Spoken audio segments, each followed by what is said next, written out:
666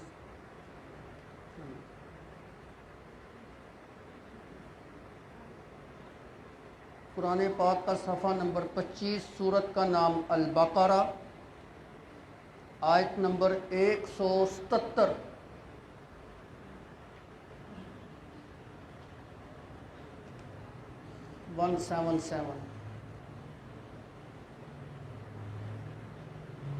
چھٹا رکوع شروع ہو رہا ہے دوسرے پارے کا۔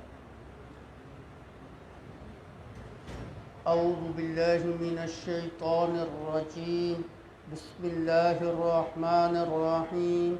لیس البر، نیکی یہ نہیں، ان تولوا وجوہکم، یہ کہ تم اپنے چہرے کو پھیر لو، قبل المشرق والمغرب، مشرق کی جانب اور مغرب کی جانب، ولکن البر، لیکن حقیقی نیکی یہ ہے، من آمن باللہ والیوم الآخر، جو شخص ایمان لائے اللہ پر، روز آخرت پر اور فرشتوں پر، والکتابی اور اللہ کی کتابوں پر، والنبیین اور اللہ کے نبیوں پر، وآت المال اور وہ خرچ کرتا ہے، دیتا ہے مال کو، علی حبہ اس کی محبت پر، ذوی القربی قرابت والوں کو، والیتامی اور یتیموں کو، والمساکین اور مسکینوں کو، وابن السبیل اور مسافروں کو، والسائلین اور مانگنے والوں کو، وفی الرقاب اور گردن کو آزاد کرانے میں،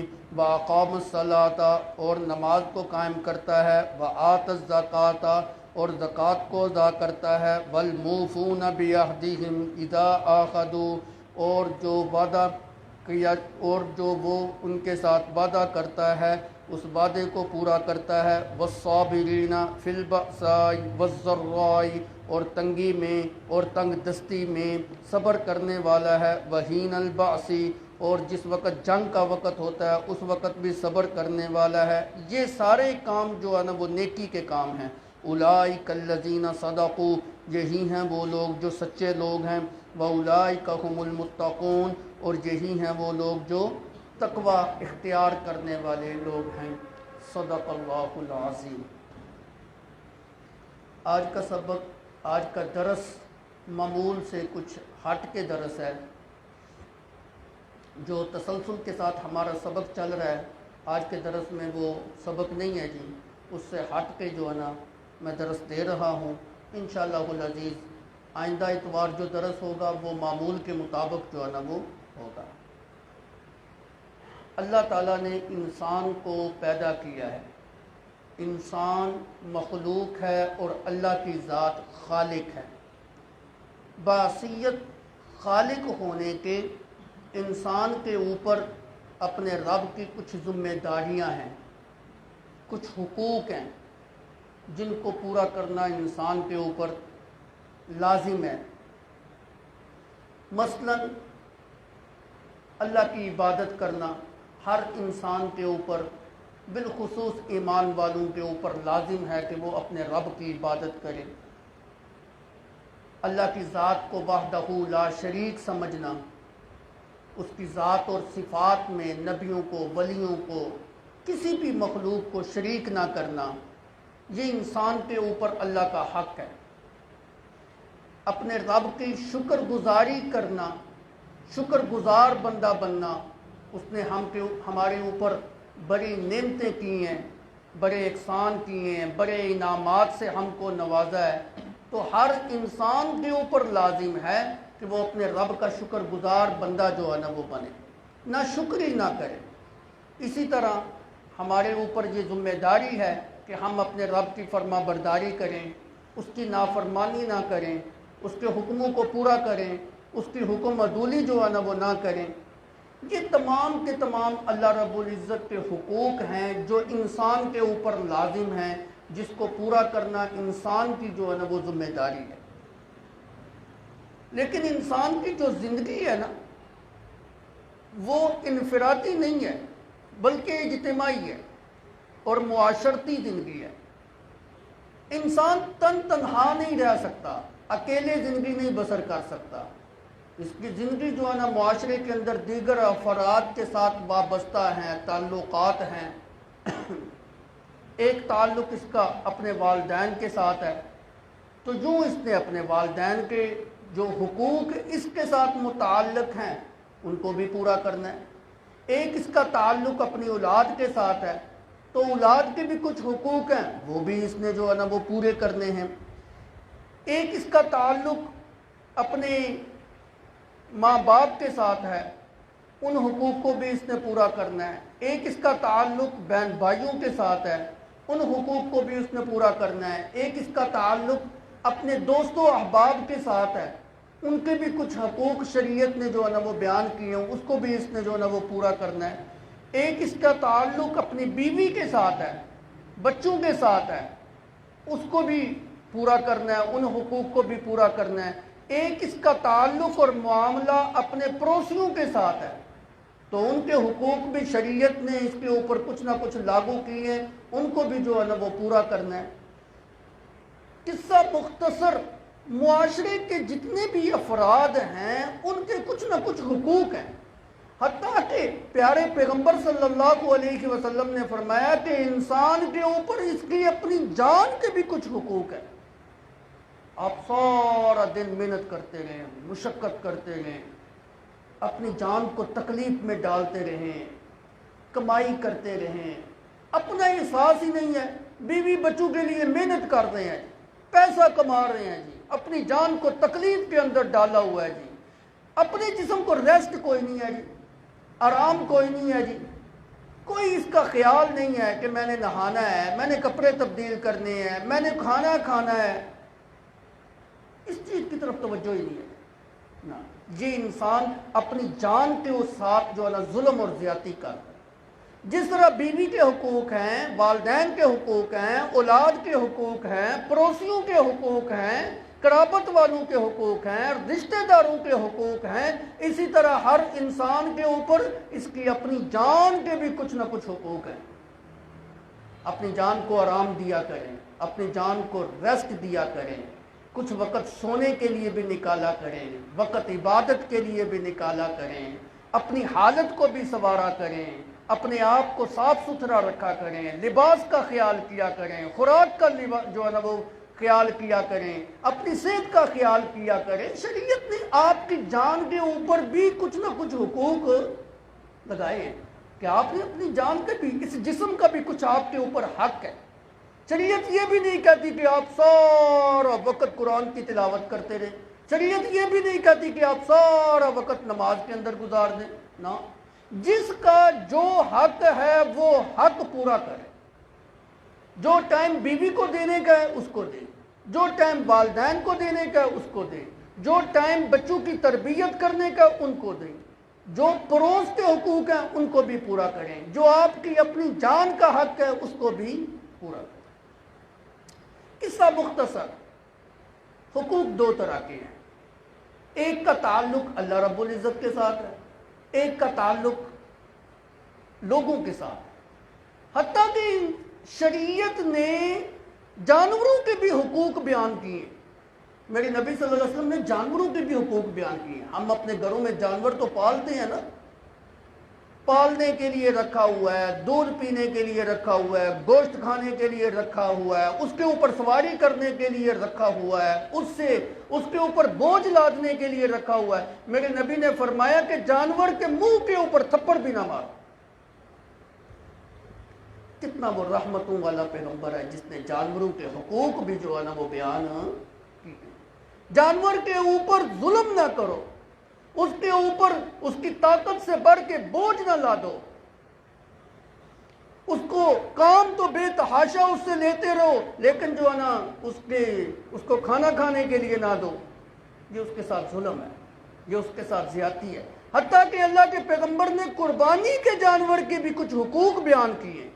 حالانکہ دیکھیں نا، انسان سوچتا ہے کہ ظلم کی انتہا ہے جی، ہم اس کی گردن کے اوپر چھری چلا رہے ہیں، لیکن ظلم نہیں ہے، اللہ کا حکم ہے، ہم اللہ کا حکم جو ہے نا وہ پورا کر رہے ہیں۔ لیکن اللہ کے اس حکم کو پورا کرنے میں بھی شریعت نے ہمارے اوپر کچھ حق حقوق جو ہے نا وہ ڈالے۔ مثلا چھری تیز رکھو، کسی دوسری جانور کے سامنے اس جانور کو ذبح نہ کرو، اس کو کاٹنے کے اندر ایسے کاٹو، اس کو ذبح ایسے کرو کہ اس کو تکلیف نہ ہو۔ وغیرہ وغیرہ. تو یہ شریعت نے جانور کے بھی کچھ حقوق جو ہے نا وہ بیان کیے ہیں. تو حقوق دو طرح کے ہیں. ایک معاشرتی حقوق ہے جس کو حقوق العباد کا نام جو ہے نا وہ دیا گیا ہے, اور ایک اللہ کا جو ہے نا وہ حق ہے. اللہ کا حق تو یہ ہے کہ انسان سراسر اس کی فرما برداری میں لگ جائے اور اپنے آپ کو اس کی نافرمانی سے جو ہے نا وہ بچا لے, اس کی اطاعت کے اندر اپنے آپ کو لگا دے اور حکم و دولی سے جو ہے نا وہ بچ جائے. لیکن انسان ہے نا جی, کبھی گناہ بھی سرزد ہو جاتا ہے. یہ تو نبیوں کا خاصہ ہے نا جن سے گناہ سرزد نہیں ہوتا. نبی سے گناہ سرزد نہیں ہوتا. نبی وہ شخصیت اور ہستی ہے جس سے گناہ سرزد نہیں ہو سکتا. نبی بھول تو سکتا ہے, بھول چوک سے اس سے کوئی فعل تو سرزد ہو سکتا ہے, لیکن یہ ناممکن بات ہے کہ نبی ہو اور جان بوجھ کے گناہ کرے. یہ نہیں ہو سکتا. نبی جان بوجھ کے گناہ نہیں کرتا. انسان بھول کے بھی گناہ کرے گا, جان بوجھ کے بھی گناہ کرے گا, لیکن نبی وہ شخصیت ہے جس سے گناہ جو ہے نا وہ جان بوجھ کے سرزد ہو ہی نہیں سکتا ہے. بھول سکتا ہے. مثلا اللہ کا پیغمبر بھول جائے, نماز نہیں پڑھی, سوتے سوتے نماز کا وقت جو ہے نا وہ نکل گیا ہے. جیسے حدیث کے اندر آتا ہے, ایک سفر کے اندر اللہ کے پیغمبر صلی اللہ علیہ وسلم سو گئے.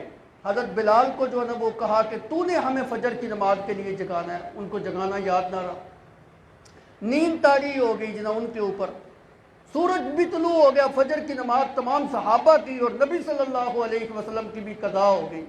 اور بلال تو نے تو ہمیں جگانا تھا. حضرت بلال کہتے ہیں یا رسول اللہ, جس رب نے آپ کو سلا دیا اس رب نے مجھے بھی سلا دیا. یہ جان بوجھ کے قضا نہیں ہوئی تھی نماز آپ کی, سوتے ہوئے ہو گئی تھی. تو نبی بھول سکتا ہے لیکن نبی سے گناہ جو ہے نا وہ سرزد نہیں ہو سکتا. باقی ساری نسل انسانیت, اللہ کے پیغمبر نے فرمایا کل بنی آدم خطاؤں, ان سے خطائیں سرزد ہوتی ہیں. آدم کے جتنے بھی بیٹے ہیں, آدم کی جتنی بھی اولاد ہے, جتنی نسل انسانیت ہے, ساری خطا کار ہے. اس سے گناہ جو ہے نا وہ سرزد ہوگا. لیکن بہترین خطا کار وہ ہے جو اپنی خطاؤں کے اوپر توبہ کرنے والا.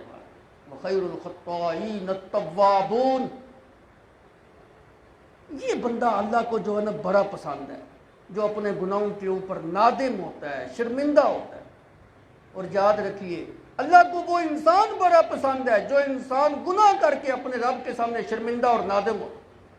اکڑنے والا انسان اللہ کو نہیں پسند, متکبر انسان اللہ کو نہیں پسند, غرور والا اور فخر والا کرنے والا انسان اللہ کو نہیں پسند.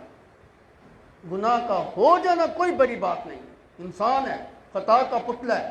یاد رکھیے, اگر آپ سے گناہ سرزد نہ ہو, اللہ آپ کو ختم کر کے آپ کی جگہ پہ ایسی قوم کو لا کے کھڑا کر دیں گے جو گناہ بھی کرے گی اور اپنے رب سے توبہ بھی کرے گی. اللہ کو وہ انسان بڑا محبوب ہے, بڑا پیارا ہے جس سے گناہ سرزد ہوتا ہے, پھر وہ بعد میں توبہ کرتا. توبہ کرنے والا انسان جو ہے نا اللہ رب العزت کو جو ہے نا وہ بڑا ہی پسند ہے. اس لیے ہر دم اپنے رب سے توبہ کی کرے, استغفار کرے, کثرت کے ساتھ جو ہے نا معافی مانگے. گناہوں سے تو ہم بچ ہی نہیں سکتے. گناہ سرزد ہو جائے فوراً معافی مانگے, صدقے دل سے معافی مانگے, اور معافی مانگتے ہوئے اپنے ذہن کے اندر یہ خیال رکھے, اے اللہ میں تجھ سے سچی توبہ کرتا ہوں, آج کے بعد یہ گناہ نہیں کروں گا. مسجد کے اندر اگر اپنی رب سے آپ یہ وعدہ کر کے گئے نا, مولا اس گناہ کو میں دوبارہ نہیں کروں گا, اگر مسجد کے باہر نکلتے ہوئے وہی گناہ آپ سے دوبارہ بھی سرزد ہو گیا نا, پھر آپ معافی مانگے, اللہ پھر معاف کرے. پھر گناہ سرزد ہوا ہے, پھر معافی مانگے, پھر اللہ آپ کو معاف کرے. معافی مانگتے وقت جو ہے نا آپ کا نظریہ اور خیال یہ ہونا چاہیے کہ میں اپنے رب سے سچی معافی. اللہ کے پیغمبر صلی اللہ علیہ وسلم ایک ایک دن کے اندر 100 مرتبہ معافی مانگا کرتے تھے, استغفار کیا کرتے. ہم تو گناہوں کے پلندے ہیں نا جی, گناہ کے اندر ڈوبے ہوئے ہیں. اللہ کے پیغمبر کا کون سا گناہ تھا جس کے نامہ اعمال میں گناہ نام کی چیز ہی کوئی نہیں؟ وہ دن میں 100 مرتبہ جو نا معافی مانگتے تھے. آپ کو تعلیم دی جا رہی ہے کہ وہ نبی گناہوں سے پاک ہستی ہونے کے باوجود دن میں اپنے رب سے 100 مرتبہ معافی مانگتا ہے. تمہیں تو جو ہے اس سے زیادہ معافی مانگنی چاہیے. تمہاری تو زندگی جو نا گناہوں کے دلدل میں گزر رہی ہے. اس لیے اپنے رب سے ہر دم جو ہے نا وہ معافی مانگا کرے۔ اور یاد رکھیں، اگر انسان اپنے رب کی عبادت میں لگا ہوا ہے نا، معافی زبان سے نہیں بھی مانگتا، استغفار نہیں بھی کرتا، اللہ اس عبادت کی وجہ سے اس کے گناہوں کو مٹا دیتے۔ کیا آپ نے نبی صلی اللہ علیہ وسلم کا وہ فرمان نہیں سنا کہ انسان جس وقت گناہ کرتا ہے، مسجد کے اندر آ کے نماز پڑھتا ہے، دو نمازوں کے درمیان کی جو خطائیں ہوتی ہیں اللہ دوسری نماز پڑھنے کی وجہ سے اس کی خطاؤں کو معاف کر دیتا ہے۔ دو جمعوں کے درمیان ہونے والے گناہوں کو اللہ رب العزت جمعہ کی ادائیگی کی وجہ سے معاف کر دیتے ہیں۔ دو عیدوں کے درمیان ہونے والے گناہوں کو اللہ عید کی نماز پڑھنے کی وجہ سے مٹا دیتے ہیں۔ اور علماء نے لکھا یہاں سے صغیرہ گناہ مراد ہیں، کبیرہ گناہ نہیں۔ کبیرہ گناہ جو ہیں وہ معافی مانگنے سے جو نا معافی ملتی ہے، استغفار کرنے سے جو نا معافی ملتی ہے۔ اللہ تو اپنے بندوں کے اوپر اس قدر مہربان ہے کہ ابھی نماز کے اندر آپ کھڑے نہیں ہوئے، آپ وضو کر دیں ہیں، پانی کے قطرے آپ کے چہرے سے گر دیں نا، چہرے کے گناہ جو ہے نا وہ جھڑ دیں۔ پانی کے قطرے آپ کے بازو سے نیچے گر دیں ہیں، وہ پانی جو ہے نا آپ کے گناہوں کو دھو رہا ہے۔ پاؤں سے آپ کے پاؤں سے گناہوں کو دھو رہا ہے۔ اللہ اپنے بندے کے اوپر کتنا مہربان ہے کہ انسان کے گناہ صرف وضو کرنے سے جھڑ رہے ہیں۔ تو جب آپ نماز پڑھیں گے پھر کیا حال ہوگا؟ جب آپ روزہ رکھیں گے، میرے نبی نے فرمایا روزہ ڈھال ہے، الصوم جنۃ، یہ جہنم سے ڈال بن جاتا ہے، انسان کو جہنم میں لے جانے سے بچاتا ہے۔ اور حج مقبول کا ثواب تو یہ ہے کہ اللہ اس کی پچھلی ساری خطاؤں کو معاف کر دیتا ہے۔ اور ہجرت ایک ایسا عمل ہے، میرے نبی نے فرمایا کہ اس سے ماقبل ہونے والی ساری خطائیں جو نا معاف کر دی جاتی ہیں۔ یہ نیکی ہیں، نیکیوں کے اعمال ہیں، لیکن ان نیکیوں کی وجہ سے اللہ انسان کی ساری خطائیں جو نا معاف کر دیتے ہیں۔ ابھی تک اس نے زبان سے استغفار نہیں کیا، صرف عبادت کر رہا ہے، صرف تلاوت کر رہا ہے، صرف ذکر کر رہا ہے، صرف نماز پڑھ رہا ہے، روزہ رکھ رہا ہے، حج کر رہا ہے، زکوٰۃ ادا کر رہا ہے، صدقہ کر رہا ہے، خیرات دے رہا ہے، جہاد کر رہا ہے۔ ان نیکیوں کی وجہ سے اللہ اس کی خطائیں اور اس کے گناہ جو ہے نا معاف کر۔ اچھا، اگر عبادت کے ساتھ انسان جو ہے نا استغفار بھی کرنا شروع کر دے، اللہ سے معافیاں بھی مانگنی شروع کر دے، تو پھر تو نور علی نور جو ہے نا وہ ہو جائے گا۔ نبی صلی اللہ علیہ وسلم نے فرمایا شیطان جو ہے نا یہ بات کہتا ہے اخلقت الناس بالذنوب واخلقونی بلا الہ الا اللہ والاستغفار۔ شیطان کہتا ہے میں نے انسان کو گناہوں کی دلدل میں ڈال کے ہلاک کر دیا، تباہ و برباد کر دیا، لیکن اس نے لا الہ الا اللہ کی کثرت کے ساتھ اور استغفار کر کے مجھے جو ہے نا ہلاک کر دیا۔ یہ دو چیزیں اللہ کو بڑی پسند ہیں۔ افضل الذکر لا الہ الا اللہ، لا الہ الا اللہ کا ذکر کیا کرے، کسی کو دکھانے کے لیے نہیں، ریاکاری کے لیے نہیں، تسبیح ہاتھ میں پکڑی ہوئی کیا پڑھ رہے ہو جی، لا الہ الا اللہ کا ذکر اونچی اونچی آواز سے ہو رہا ہے نا۔ اللہ نے فرمایا ادعوا ربکم تضرعا وخفیا، اللہ کو پکارنا ہے، وہ تمہاری شارگ سے بھی قریب ہے، تمہیں اونچے آواز سے اس کو پکارنے کی ضرورت نہیں ہے۔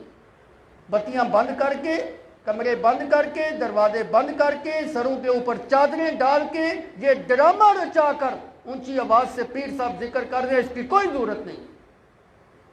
یہ ڈرامہ ہے، ڈرامہ، یہ لوگوں کی جیبوں سے پیسے نکلوانے کے لیے ایسا کیا جا رہا ہے کہ پیر صاحب ہمارے بہت بڑے ذاکر ہیں۔ اور ذاکروں کی حالت تو آپ جانتے ہیں نا جی، کچھ ذاکر اہل بیت ہوتے ہیں، یہ ان کی دوسری نسل ہے جو ذکر بالجاہر کراتے ہیں۔ پتہ نہیں آپ سمجھ رہے ہیں کہ نہیں؟ ذاکر اہل بیت کو تو سمجھتے ہیں نا جی، یہ اصطلاح آپ جانتے ہیں کن کے لیے بولی جاتی ہے۔ ایک وہ ذاکر ہے جس نے وہ ڈرامہ رچایا ہوا ہے کہ حسین کے نام پر جو ہے نا لوگوں کو رلاتا ہے اور خود اندر سے ہنس رہا ہوتا ہے کہ میں نے ان کو کیسا جو نا ٹیٹو لگایا ہوا ہے، بے وقوف جو نا بنایا ہوا ہے، خود ہنس رہا ہوتا ہے، خود جناب وہ ڈرامے بازی کر رہا ہے، لوگوں کو رلا رہا ہے، اور وہ بھی کوئی نہیں روتے، ایسے ڈرامے ہی انہوں نے لگائی ہوئے۔ ایک یہ ذاکر ہے جو لوگوں سے ذکر کروا رہا ہے۔ شریعت میں اس طرح کی ذکر کی کسی بھی جگہ پر کوئی دلیل نہیں ہے۔ بلکہ یہ خلاف شریعت ہے، میری نبی کی سنت یہ نہیں ہے۔ تو لا الہ الا اللہ کا ورد کرے خفیہ طریقے سے، کسی کو پتہ ہی نہ چلے، تسبیح بھی ہاتھ میں پکڑنے کی ضرورت نہیں، آپ کی زبان جو ہے نا وہ حرکت کرتی ہو، لا الہ الا اللہ، اونچی آواز نہ ہو، کسی کو پتہ نہ چلے، دل جو ہے نا وہ جانتا ہو کہ میں اللہ کی توحید کا گیت جو ہے نا وہ گاتا رہا ہوں۔ جس وقت آپ اللہ کی توحید کا گیت آپ کی زبان کے اوپر ہر وقت ہوگا، میرے نبی نے فرمایا سب سے بہترین کلمہ، افضل الذکر لا الہ الا اللہ۔ شیطان کیا کہتا ہے؟ میں نے اس کو گناہوں میں ڈال کے جو نا ہلاک اور برباد کر دیا، اس نے لا الہ الا اللہ کی کثرت سے مجھے تباہ و برباد کر اور استغفار کی کثرت سے جو نا مجھے معاف کر دیا۔ تو یہ اللہ کا حق ہے انسان کے اوپر، اللہ کا حق مقدم ہے۔ پھر اس کے بعد ہم معاشرتی لوگ ہیں، معاشرے کے اندر جو نا ہمارا تعلق بیوی کے ساتھ بھی ہے، بچوں کے ساتھ بھی ہے، ماں باپ کے ساتھ بھی ہے، دوست و احباب کے ساتھ بھی ہے، کچھ ان کے بھی حقوق شریعت نے ہمارے اوپر جو ہے نا وہ مقرر کیے۔ یاد رکھیے اللہ کے حق میں اگر کمی بیشی ہو گئی نا، اللہ رحم کرنے والا ہے، اس کی صفات ہے الرحمن الرحیم، وہ تو اتنا مہربان ہے، خدا کی قسم ماں کے سینے میں اپنے بچے کے لیے اتنی رحمت نہیں ہوتی جتنا اللہ کے سینے کے اندر رہا۔ اللہ بہت مہربان ہے اپنی مخلوق کے اوپر، وہ تو بہانے تلاش کرتا ہے میں کس طریقے سے ان کو معاف کروں۔ اللہ کی عبادت میں اگر کچھ کمی بیشی ہو گئی، اگر اللہ رب العزت چاہیں گے تو معافی مل سکتی ہے، لیکن حقوق العباد کے اندر اگر کچھ کمی بیشی ہو گئی اس کی معافی نہیں ملے گی۔ آپ نے کسی بندے کا مال کھایا ہے، نہ حق مال جو ہے نا وہ کھایا ہے، کسی کے اوپر ظلم کیا ہے، کسی کے ساتھ زیادتی والا معاملہ جو ہے نا وہ کیا ہے، کسی کی زمین کو ناجائز طریقے سے اس کے اوپر قابض بنے ہوئے ہیں، اس کی معافی نہیں ملے گی۔ کیوں؟ اس کا تعلق حقوق العباد کے ساتھ ہے۔ میرے نبی صلی اللہ علیہ وسلم نے فرمایا جس نے 1 انچ زمین بھی کسی کی ناجائز طریقے سے قبضہ کی، کل قیامت کے دن 7 گنا کر کے اس گلے کا توق جو ہے نا اس زمین کو بنا دیا جائے۔ وہ اس انسان کے گلے کا توق جو ہے نا، ہار جو ہے نا وہ باندھے، اٹھاؤ اس زمین کو، اس کی معافی جو ہے نا وہ نہیں ملے گی۔ کسی انسان نے آپ کے پاس امانت رکھی، اس کے اندر آپ نے خیانت کر دی، معافی نہیں ملے گی، اس کا بدلہ جو ہے نا وہ چکانا پڑے گا۔ کسی کا مال آپ نے چوری کر لیا، کسی کا مال آپ نے خراب جو ہے نا وہ کر لیا، آپ نے کسی سے قرضہ لیا ہوا ہے، واپس نہیں کرتے۔ اکثر لوگوں کے اندر یہ بیماری ہوتی ہے، قرضہ لے کے اپنا مال سمجھ کے اس کو خرچ کرتے ہیں، واپس کرنے کی تو نیت ہی نہیں ہوتی، لیتے وقت بھی قرضہ لیتے وقت بھی ان کی واپس کرنے کی نیت نہیں ہوتی۔ اتنی بری بات ہے۔ یاد رکھیے اللہ کے پیغمبر صلی اللہ علیہ وسلم نے ان لوگوں کا جنازہ نہیں پڑھا جو مقروض جاتے تھے۔ اور جب کبھی بھی آپ کے سامنے جنازہ لایا جاتا، اللہ کے پیغمبر پوچھتے اس بندے کے اوپر قرض تو نہیں ہے؟ اگر پتہ چل جاتا کہ یہ بندہ مقروض جو نہ اس دنیا سے گیا ہے، اللہ کا پیغمبر کبھی بھی اس کا جنازہ نہیں پڑھتا۔ تم پڑھ لو، صحابہ کو حکم ہوتا تم پڑھ لو، میں تو نہیں پڑھتا۔ لیکن صحابی جو تھے نا وہ اپنے دوستوں کے اوپر بڑے مہربان ہوتے تھے۔ پھر کوئی صحابی کھڑا ہوتا اور کہتا یا رسول اللہ اس کی ذمہ داری میں لیتا ہوں، اس کی قرض کے چکانے کی ذمہ داری میری ہے، آپ اس کا جنازہ پڑھائیں۔ مقصد یہ ہوتا کہ نبی کی دعا سے یہ بندہ محروم نہ ہو جائے۔ اب اگر کسی نے ذمہ داری لے لی ہے، اللہ کے پیغمبر جو نہ جنازہ پڑھانے کے لیے آگے ہوئے، نہیں لی، مقروض کیا ہے، قطعاً جو ہے نا اس کی ذمہ داری دی۔ اور ایک روایت کے اندر جو آتا ہے، ایک صحابی جو ہے نا آتے ہیں، یا رسول اللہ صلی اللہ علیہ وسلم میں نے سنا ہے کہ جہاد کے اندر شریک ہونے سے اللہ پچھلے سارے گناہ معاف کر دیتے ہیں۔ آپ نے فرمایا ہاں۔ یا رسول اللہ اگر میں بھی شریک ہوں تو میرے بھی پچھلے سارے گناہ معاف ہو جائیں گے؟ آپ نے فرمایا ہاں تیرے بھی سارے گناہ معاف ہو جائیں گے۔ اب وہ خوشی کے ساتھ اٹھ کے جانے لگا، اور میں یہ سمجھتا ہوں کہ وہ خوشی اس بات کی تھی کہ اس نے دل کے اندر یہ نیت کی ہوگی یار اور تو کوئی کام اچھا شاید ہے کہ نہیں ہے، چلو جہاد میں جانے کی تیاری کرتے ہیں، پچھلے گناہ تو سارے ختم ہو گئے نا۔ جب جانے لگا نا خوشی خوشی، اللہ کے پیغمبر صلی اللہ علیہ وسلم نے پیچھے سے آواز دی ادھر آؤ، ابھی ابھی میرے پاس جبرائیل امین جو ہے نا وہ تشریف لائے تھے، انہوں نے مجھے یہ بات بتائی ہے، جہاد میں شریک ہونے سے تیرے پچھلے تو سارے گناہ معاف ہو جائیں گے، لیکن یاد رکھو اگر تو نے کسی کا قرض دینا ہے نا وہ معاف نہیں ہوگا۔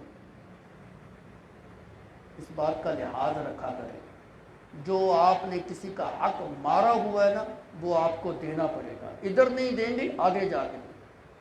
حدیث مبارکہ کے الفاظ ہیں، اللہ کے پیغمبر صلی اللہ علیہ وسلم نے صحابہ سے پوچھا، جانتے ہو مفلس کون ہے؟ میری امت کا مفلس کون ہے؟ صحابہ نے کہا یا رسول اللہ ہم تو مفلس اس کو سمجھتے ہیں جس کے پاس پیسہ نہ ہو، دولت نہ ہو، محتاج ہو، غریب ہو، کھانے کے لیے اس کے پاس کوئی چیز نہ ہو۔ آپ نے فرمایا یہ تو تمہارے اعتبار سے مفلس ہے نا، دنیا کے اعتبار سے مفلس ہے، آؤ میں تمہیں بتاؤں آخرت کے اندر مفلس کون ہو۔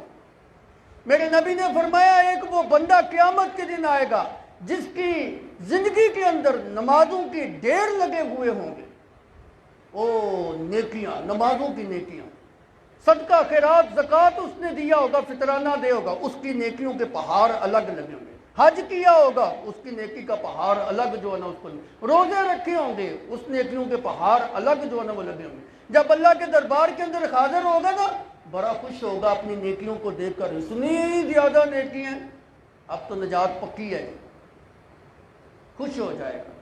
اللہ کے پیغمبر صلی اللہ علیہ وسلم نے فرمایا دنیا کے اندر کسی کا حق کس بندے نے مارا ہوگا، کسی کے ساتھ ظلم کیا ہوگا، کسی کو گالی دی ہوگی، کسی کے ساتھ ناانصافی کی ہوگی، کسی کی مال کے اندر خیانت کی ہوگی، کسی کا مال جو نہ چوری کیا ہوگا، اللہ کہیں گے دے اس کو حساب۔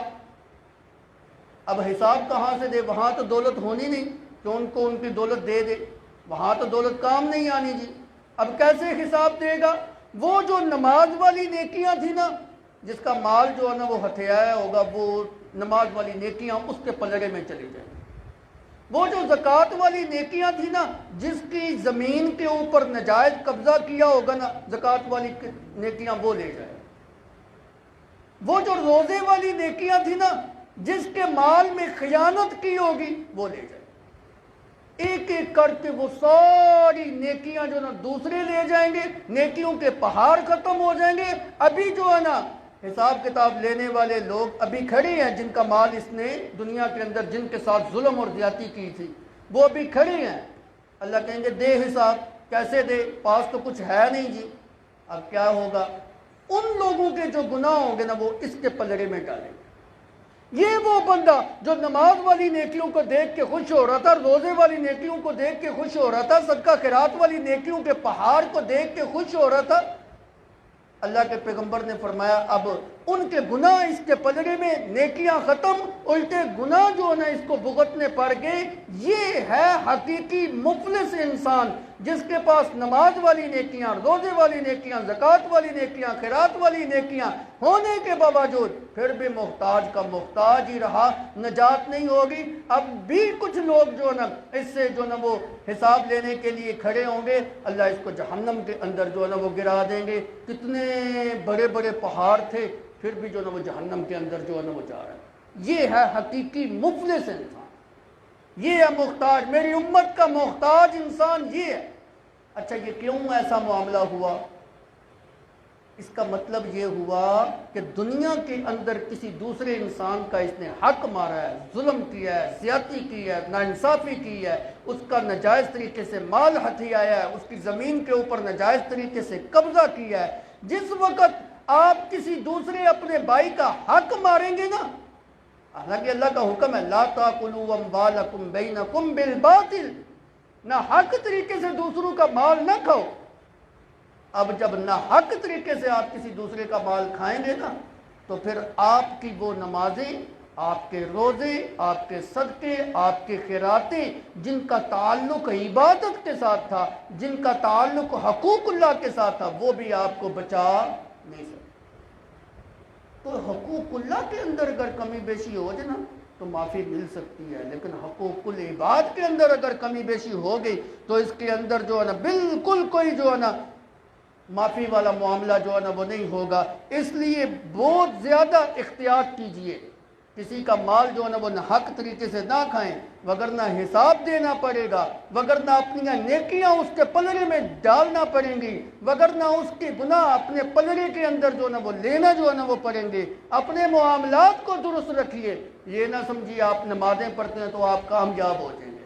آپ کی نمازیں صرف میں یہ نہیں کہتا کہ نمازیں نہیں پڑھنی چاہیے، خدا را غلط مت سمجھیے گا، صرف آپ کی نمازیں آپ کو کامیاب نہیں کریں گی، صرف آپ کے روزے آپ کو کامیابی نہیں دلائیں گے، صرف آپ کی زکاتیں آپ کو جہنم کے عذاب سے نہیں بچائیں گے۔ کچھ اور معاملات بھی ہیں جن کو درست رکھنا آپ کی ذمہ داری ہے، آپ کی ذمہ داری ہے۔ اپنے پڑوسیوں کا بھی لحاظ کریں، ان کے حقوق بھی ادا کریں، والدین کے حقوق بھی ادا کریں، بیوی کے حق بھی ادا کیجیے، اولاد کے حقوق بھی جو ادا کیجیے، اپنی ازواج کے حقوق بھی ادا کیجیے، حتیٰ کہ اپنی جان کا بھی لحاظ رکھیے، جو آپ کی جان کے حقوق ہے اس کو بھی جو ہے نا وہ ادا کیجیے۔ جب ان سارے معاملات کو درست رکھیں گے، حقوق العباد بھی صحیح ہوگا، حقوق کلہ بھی جو ہے نا وہ صحیح ہوگا، پھر آپ کی نجات جو ہے نا وہ ہوگی۔ اور اگر آپ نے حقوق العباد کے اندر کمی بیشی کر دی، کسی کا مال ناجائز طریقے سے کھایا، ظلم کیا، زیادتی کی، چوری کی، خیانت کی، بددیانتی کی، نجات نہیں مل سکتی۔ یہ نمازیں اور روزے جو ہے نا حقوق العباد کے اندر آپ کو بچا نہیں سکتے۔ اللہ عمل کی توفیق عطا فرمائے اور اپنے معاملات کو درست رکھنے کی توفیق عطا فرمائے۔